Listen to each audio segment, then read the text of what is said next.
Fala, meu aluno, tudo bem, amigão? Então começaremos agora a segunda parte desse módulo, onde trataremos dessas nossas equações algébricas. Aqui agora o nosso objetivo é tentar encontrar vários métodos para obtermos as raízes de qualquer tipo de polinômio que apareça para a gente.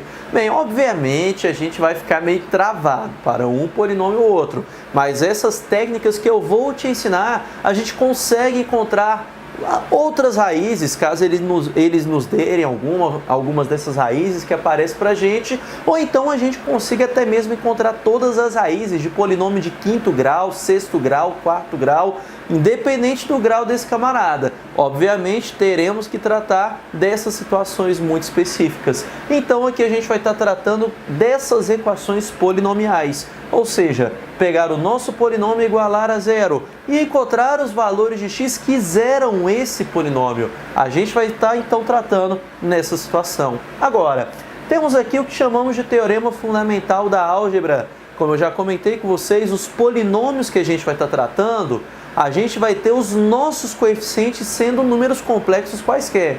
Lembrando que números reais também são números complexos.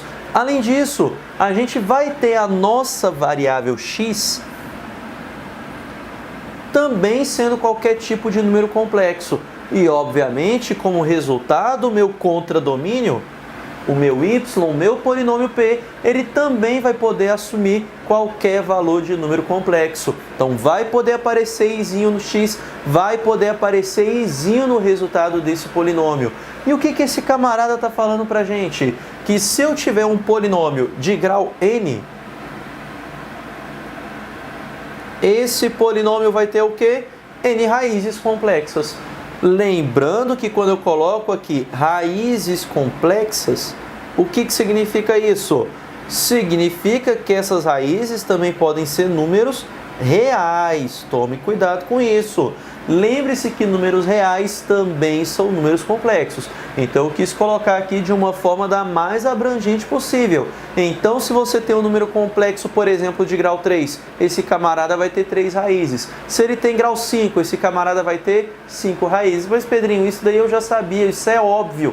Cara, não tão óbvio assim. Porque, por exemplo, vamos dizer que eu tenho um polinômio do segundo grau, só que os meus coeficientes são matrizes. Eu posso ter um polinômio do segundo grau com infinitas raízes. Percebeu essa ideia? Tranquilo isso? Então, não necessariamente. Todo camarada do segundo grau, esse camarada vai possuir 2 raízes. Se, por exemplo, eu tiver um polinômio em que a gente vai ter a nossa variável x tratando com seno, cosseno e tangente, eu também posso ter infinitas raízes aparecendo para esse camaradinho. Tudo bem? Bacana. Então a gente viu que trataremos então de igualar os nossos polinômios a zero para encontrarmos as raízes. E o polinômio de grau n tem n raízes. Agora, uma coisa que já comentamos em função do segundo grau. Se você está no terceiro ano, então lá no seu primeiro ano, a gente falou que as nossas funções polinomiais a gente pode colocar nesse formato, no que a gente chama de forma fatorada de um polinômio. Como é que a gente escreve esse camarada?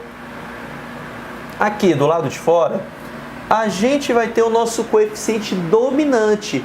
Quem é esse coeficiente dominante, Pedrinho? É aquele coeficiente que acompanha a potência de maior expoente. Então veja que sempre eu vou colocar, olha, o coeficiente da potência de maior expoente aqui, fora desses parênteses. E depois o que a gente vai ter dentro de cada um desses parênteses? A gente sempre vai ter x menos cada raiz desse polinômio. Aqui está. Então teremos aqui x menos x1, x menos x2, até chegarmos à última raiz desse camarada, x menos xn. Então, todo polinômio pode ser fatorado nesse formato. Por exemplo, se eu tiver um polinômio do terceiro grau, cujas raízes são 1, 2 e 3, como é que eu vou poder escrevê-lo na forma fatorada? X menos 1 vezes x menos 2 vezes x menos 3. Ou seja, você vai colocar aqui as raízes trocando o seu sinal. Olha que bacana! E sempre vai estar funcionando isso daqui. Na verdade, por que a gente consegue fazer isso? Porque quando a gente pega um polinômio qualquer e tem um divisor do primeiro grau, quando a gente aplica o Brio-Ruffini, a gente vai sempre descendo em uma unidade o grau desse polinômio. E quando a gente escreve pelo algoritmo de Euclides, eu vou ter o quociente vezes aquele polinômio do primeiro grau. E lembrando que quando polinômios são divisíveis, o grau, aliás, a raiz do divisor também vai ser raiz do nosso polinômio. Encontrar as outras raízes equivale a encontrar as raízes desse quociente. Então eu pego esse quociente e divido novamente por um divisor do primeiro grau, onde a raiz do divisor também vai ser raiz daquele quociente. Se é raiz de ambos, então eles serão divisíveis. O resto é igual a zero. Tudo bem? Aí você vai fazendo essa redução até chegarmos a essa forma fatorada. Sempre vai estar valendo isso daqui e veremos na prática como isso se dá. Outra definição importante é da multiplicidade de uma raiz. Esse camarada ele vai estar falando para a gente quantas vezes uma raiz se repete. Ou seja, é a quantidade de vezes que uma raiz está se repetindo dentro de algum tipo de polinômio. Lá no seu primeiro ano do ensino médio, ou então até mesmo você está aí trabalhando com vestibulares, ou até mesmo carreiras militares, quando você estudou função de segundo grau, você estudou essa ideia. Você se lembra o que acontece quando delta é igual a zero na função de segundo grau?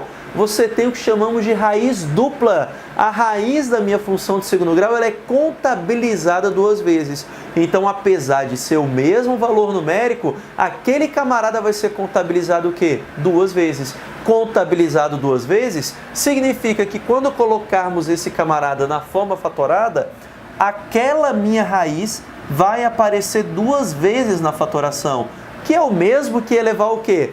A um expoente que já vai representar quantas vezes esse camarada se repete. Então, se por exemplo eu tenho o número 1 como raiz tripla, aparecendo 3 vezes, como eu posso escrever isso? X menos 1 ao cubo.